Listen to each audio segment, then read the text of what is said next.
नमस्कार, hot topic में आपका स्वागत है। मैं हूं अखिलेश शर्मा। कांग्रेस की अंतरिम अध्यक्ष सोनिया गांधी विपक्ष के 19 दलों के साथ बैठक कर रही हैं। यह बैठक वर्चुअल माध्यम से हो रही है। इसमें आम आदमी पार्टी, अकाली दल, समाजवादी पार्टी और बहुजन पार्टी के समाजवादी पार्टी के नेताओं के अलावा पूरा विपक्ष शामिल रहा। सोनिया गांधी ने विपक्ष से बात करते हुए कहा कि हमारा लक्ष्य 2024 का चुनाव है। राष्ट्रीय हित में पूरा विपक्ष एक साथ आना चाहिए। अपनी राजनीतिक मजबूरियों से सब ऊपर उठें। संसद में ये एकता दिखती रहे। साथ लड़ने के अलावा कोई दूसरा विकल्प नहीं।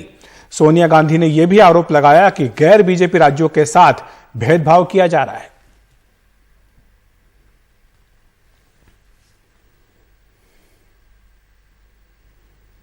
तो एक तरफ जहां सोनिया गांधी विपक्षी एकता का दम भर रही हैं और अपील कर रही हैं कि सब अपनी राजनीतिक मजबूरियों से ऊपर उठें, लेकिन आज की बैठक में ही उन्होंने पूरे विपक्ष को न्योता न देकर कुछ अलग ही संदेश दिया है। बीएसपी के कुंवर दानिश अली ने कहा कि विपक्ष का एक होना आसान नहीं। जाहिर सी बात है, चुनाव हैं, विधानसभा के चुनाव हैं कई राज्यों में। हर पार्टी का अपना अपना पॉलिटिकल जो है वो स्टैंड और सर्वाइवल का इशू है। तो ये कोई ज़रूरी नहीं होता कि जो संसद के अंदर जो एकजुटता दिखाई दे वो संसद के बाहर भी दिखाई दे।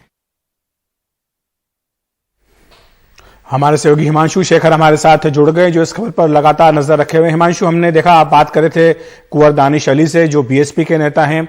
जाहिर सी बात है कि जहां पंजाब में चुनाव होना, जहां पर कि बीएसपी अकाली दल का गठबंधन है, वहीं दिल्ली में आम आदमी पार्टी का मुकाबला है। आम आदमी पार्टी का पंजाब में भी कांग्रेस से मुकाबला है। तो ऐसे में जो राज्यों के समीकरण है, लगता है कि वो विपक्षी एकता पर भारी पड़ रहे हैं। देखिए, निश्चित तौर पर मुझे लगता है इसी से एक सीमाएं भी दिखाई देती हैं कि विपक्ष जो है वो किस हद तक एकजुट होता नजर आ रहा है। और इसलिए आप देखिए, दो महत्वपूर्ण घटनाक्रम रहा है इस संदर्भ में। सोनिया गांधी ने खुद आज जब उन्होंने एड्रेस किया विपक्ष के नेताओं को, बहुत साफ शब्दों में ये कहा है कि हमें ये कोशिश करनी चाहिए, हम सबके अपने अपने पॉलिटिकल कंपल्शंस हैं, लेकिन उन पॉलिटिकल कंपल्शन से ऊपर उठकर हमें एक साझा रणनीति बनानी होगी 2024 के लोकसभा चुनावों को लेकर। मैं देख रहा था थोड़ी देर पहले ममता बनर्जी के दफ्तर से भी कुछ जानकारी आई है और इसमें यह बताया गया है कि ममता बनर्जी ने यह सुझाव दिया है बैठक में कि क्योंकि लड़ाई बीजेपी के खिलाफ है, इसलिए सभी विपक्षी दलों को एक साथ एक मंच पर लाना होगा, सबको न्योता देना होगा, सबको साथ लेकर आगे चलना होगा। ये एक बात आज बहुत प्रमुखता से बैठक में सामने आई है।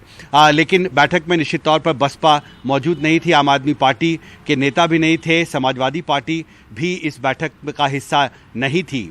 और इसमें जो ये सवाल है कि क्षेत्रीय दल जो हैं, विपक्षी दल जो अलग अलग स्टेट्स में बहुत स्ट्रांग हैं, ये बात तेजस्वी यादव ने भी ये सवाल उठाया है कि जिन राज्यों में क्षेत्रीय दल ज़्यादा मजबूत हैं, जो पार्टी ज़्यादा मजबूत है, उसके लीडरशिप में ही विपक्ष को अपनी रणनीति बनानी होगी। ये सवाल 2019 में भी उठा था और ये बात तेजस्वी यादव ने कहा है कि हमें मुद्दों को और धार देने की ज़रूरत है।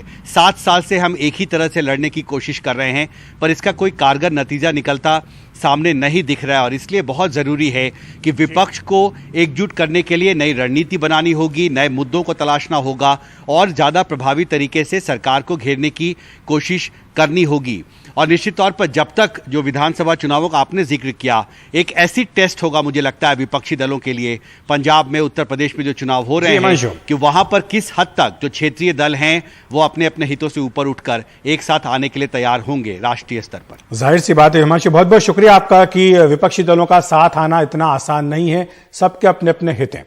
दूसरी तरफ बात करें उत्तर प्रदेश की, तो वहां पर योगी मंत्रिपरिषद का विस्तार होने जा रहा है। केंद्रीय आलाकमान ने विस्तार को हरी झंडी दे दी है। माना जा रहा है कि आने वाले कुछ दिनों में मंत्रिपरिषद की खाली जगहों को भरा जाएगा। कोरोना के कारण कुछ मंत्रियों का निधन हुआ, जिसके कारण 7 मंत्री पद खाली हैं। विधानसभा चुनाव के मद्देनजर जातीय समीकरणों को साधा जाएगा। 5 से 6 नए मंत्री वहां बनाए जा सकते हैं। फिलहाल 53 मंत्री हैं, अधिकतम 60 मंत्री बन सकते हैं। मौजूदा मंत्रियों के साथ छेड़छाड़ की संभावना नहीं है। नए मंत्रियों में जितिन प्रसाद, संजय निषाद, लक्ष्मीकांत वाजपेयी, विद्यासागर सोनकर, AK शर्मा आदि के नामों की चर्चा की जा रही है। मंत्रिपरिषद के विस्तार को लेकर तथा अन्य मुद्दों को लेकर कल 3.5 घंटे तक अमित शाह के घर पर बैठक चली थी, जिसके बाद यह फैसला किया गया। बैठक में JP नड्डा, योगी आदित्यनाथ, स्वतंत्र देव सिंह और सुनील बंसल भी मौजूद थे।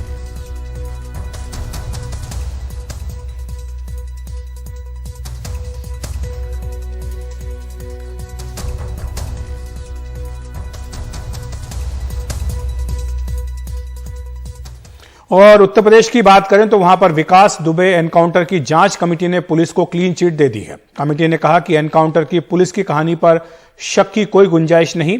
विकास दुबे की गाड़ी का एक्सीडेंट होने से पुलिस वाले थोड़ा जख्मी और बेहोश हो गए थे।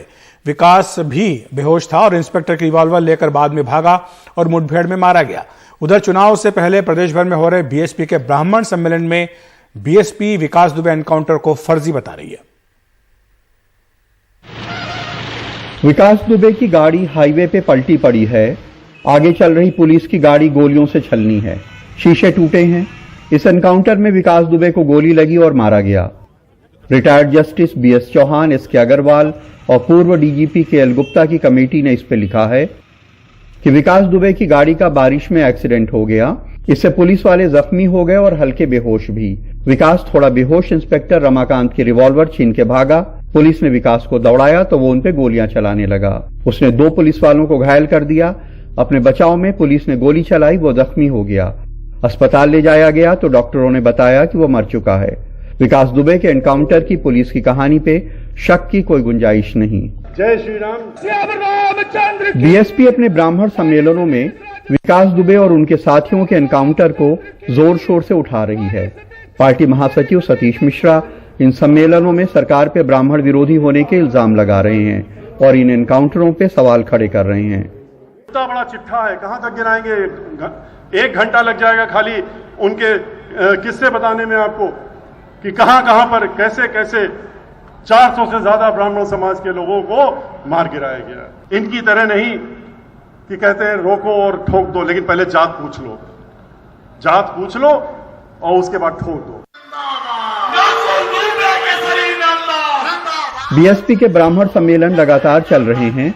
आज बलिया में पार्टी का ब्राह्मण सम्मेलन हुआ, जिसमें पार्टी महासचिव सतीश मिश्रा ने ब्राह्मणों पर जुल्म के आरोप लगाए।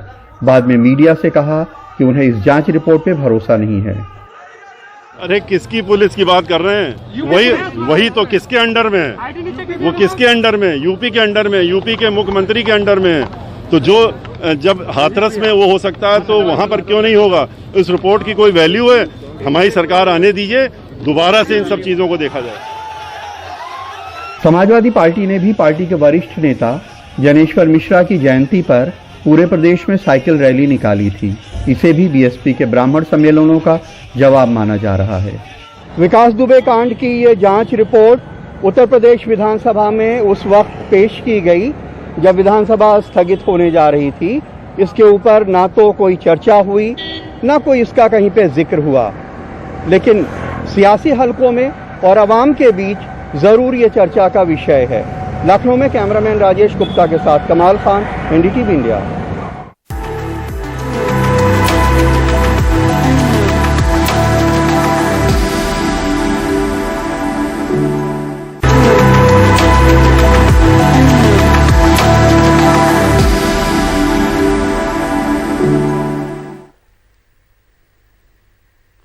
सुप्रीम कोर्ट ने पश्चिमी महाराष्ट्र में सालाना होने वाली बैलगाड़ी दौड़ पर 2014 में रोक लगा दी थी, लेकिन आज सुबह बीजेपी विधायक की देखरेख में सैकड़ों लोगों ने यह दौड़ करवाई।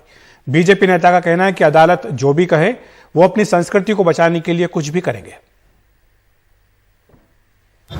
महाराष्ट्र के सांगली जिले के वसंत क्षेत्र में जमा हुए ये लोग न केवल कोरोना संक्रमण से बचने के लिए बनाए गए नियमों का उल्लंघन कर रहे हैं, बल्कि सुप्रीम कोर्ट के साल 2014 के उस आदेश का उल्लंघन कर रहे हैं जिसमें अदालत ने बैलगाड़ी की दौड़ पर पाबंदी लगाई थी।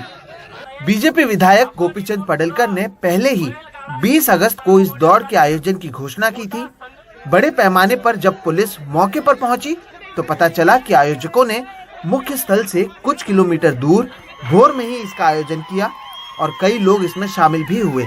अब बीजेपी का कहना है कि अगर इसे करने से रोका गया तो मुंबई में आकर वो प्रदर्शन करेंगे। राज्य सरकार की ओर से सुप्रीम कोर्ट में ये जल्द ही जल्द डेट लेके ये मामले में बैलगाड़ा शरीयत चालू होने के बारे में सरकार की ओर से कोई प्रयास होना चाहिए और मैं आपके माध्यम से ही मांग करता हूँ जल्द ही जल्द आप बैलगाड़ा शरीयत चालू कर दे जाए, वरना हम महात्मा ज्योतिबा फुले का जो जन्मगांव है कटगुन, वहाँ से बैलगाड़ा लेके मुंबई की ओर हम चलते आएंगे। पुलिस की ओर से पहले ही चेतावनी दी गई थी कि इस तरह का कोई आयोजन नहीं किया जाए। इलाके में धारा 144 को भी लागू किया गया था, लेकिन इसके बावजूद इसे आयोजित किया गया। अब प्रशासन कार्रवाई की बात कर रही है। मेरी पुलिस अधीक्षक से बात हुई है। इस मामले की जांच की जा रही है और इसके लिए जिम्मेदार लोगों के खिलाफ पुलिस प्रशासन की ओर से कार्रवाई की जाएगी। पिछले कुछ दिनों से बीजेपी की ओर से राज्य सरकार के कोरोना के चलते लगाए गए पाबंदियों का विरोध किया जा रहा है। राज्य में राजनीतिक रैलियों पर पाबंदी होने के बावजूद नारायण राणे रैली करते नजर आते हैं, तो वहीं राम कदम मंदिर नहीं खोले जाने का विरोध करते हैं। जाहिर है कि बीजेपी अब इन पाबंदियों को चुनावी मुद्दा बनाना चाहती है, लेकिन क्या कोरोना काल में नियमों की अनदेखी करते हुए ये करना सही है? सांगली से रॉबिन्सन डेविड के साथ मुंबई से सोहित मिश्रा, एनडीटीवी इंडिया।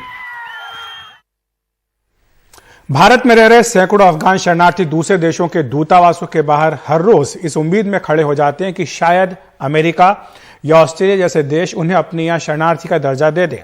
इनमें से कुछ वो महिलाएं भी हैं जिनके पति अफगान फौज में थे और तालिबान ने उन्हें मार दिया।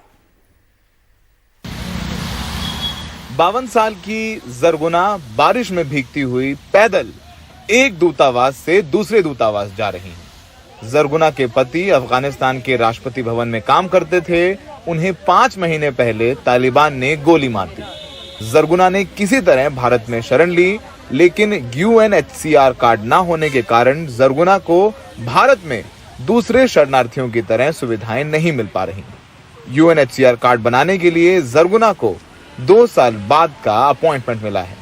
वो प्रेसिडेंट होम में काम करते थे, तो उनको काम से निकलते 4-5 बजे के करीब उनको इनके घर के पास ही मारा है। कब? 4-5 महीने पहले। 5 महीने पहले? जी जी। काबुल में? जी काबुल में। UNHCR कार्ड नहीं मिल रहा है क्या? अभी इनको इंटरव्यू के लिए 2 साल का टाइम दिया हुआ है। 2 साल बाद इनका इंटरव्यू होना है। और ये लोग अभी जैसे कि इनका फाइनेंशियली दिक्कत हो रही है, इन्होंने अपने घरों को अफगानिस्तान में किराए पे दिया था। अब जैसे तालिबान का टाइम आ गया, तो अब वहाँ पे ये इनके घरों को तो वो हड़प लेंगे, तो ये खाएंगे पिएंगे क्या? 35 साल की शहनाज 2 महीने पहले अपने परिवार के साथ भारत आई थी। शहनाज के पति अफगानिस्तान पुलिस में थे। 2 महीने पहले वो कांधार तालिबान से लड़ने गए थे, तब से लापता हैं। शहनाज का भी UNHCR कार्ड नहीं बना है, तो उनका यहाँ अपने बच्चों को पढ़ाना भी मुश्किल है। शहनाज न भारत में काम कर सकती हैं और न ही बाहर किसी और देश जा सकती हैं। मेरा पति गायब है। आपका पति गायब है? हाँ। क्या पुलिस में थे? हाँ, पुलिस में थे। पोस्टेड थे? उर्जगान थे। उर्जगान में थे? हाँ। तो आप यहाँ कब आई थी? या तो 2 महीने हुए, 2-3 महीने हुए हैं। हाँ। और पता नहीं चल पा उनका फोन नहीं आ रहा है? अभी फोन नहीं सब बंद है। अच्छा, आपको डर लग रहा है यहाँ पे? बहुत डर लगता है। ऑस्ट्रेलियाई दूतावास ने भी दूतावास के बाहर लगे एक पेड़ पर लिखकर टांग दिया है कि वो भारत में रह रहे अफगान शरणार्थी नहीं लेगा। ये नोटिस पढ़कर सब हताश बारिश में भीगते अपने छोटे बच्चों को लेकर UK दूतावास चले जाते हैं। दरअसल UNHCR कार्ड संयुक्त राष्ट्र द्वारा दूसरे देशों में रह रहे शरणार्थियों को दिया जाता है, जिससे उन्हें उस देश के संसाधनों और योजनाओं में भागीदारी मिलती है। हर रोज सड़क पर सैकड़ों अफगानी रिफ्यूजी इस उम्मीद में निकलते हैं कि किसी एम्बेसी में उनकी सुनवाई हो जाए, ऑस्ट्रेलिया सरकार या फिर ब्रिटेन सरकार इन्हें अपने देश बुलाकर रिफ्यूजी स्टेटस दे दे। वाकई में तस्वीरें मार्मिक हैं। छोटे छोटे बच्चे हैं, बारिश हो रही है, लेकिन फिर भी एक उम्मीद में कि इनकी सुनवाई हो जाएगी, ये अफगानी रिफ्यूजीज यहाँ पर डटे हुए हैं भारी बारिश में भी। सहयोगी अशोक महाले के साथ नई दिल्ली में सौरभ शुक्ला, NDTV इंडिया।